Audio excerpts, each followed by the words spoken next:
In today's video, I am going to teach you how to make a thermometer chart in Google Sheets. Start by opening your Google Sheets file. You will need a small set of data already entered because the thermometer effect is created by charting values that fill up toward a goal. Once your data is in place, click and drag to highlight the cells you want to use for the chart.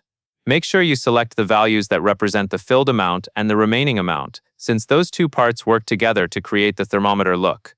With your range highlighted, go to the top menu and click Insert. Then choose Chart. Google Sheets will add a chart to your sheet and open the chart editor on the right. In the editor, click the Chart Type dropdown and choose Bar Chart. This is the base chart style that we will customize so it looks like a thermometer. Now focus on formatting.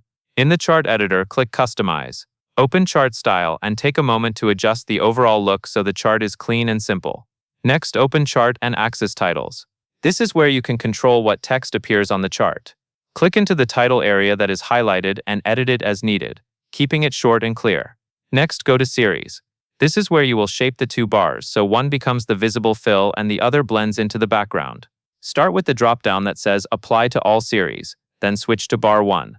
Click the color option that shows Auto, and change the color for Bar 1 so it stands out as the filled portion of your thermometer.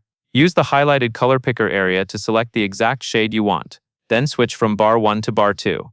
Again, click the color option that shows Auto, and set Bar 2 to a background color that matches your sheet or chart background, so it appears invisible.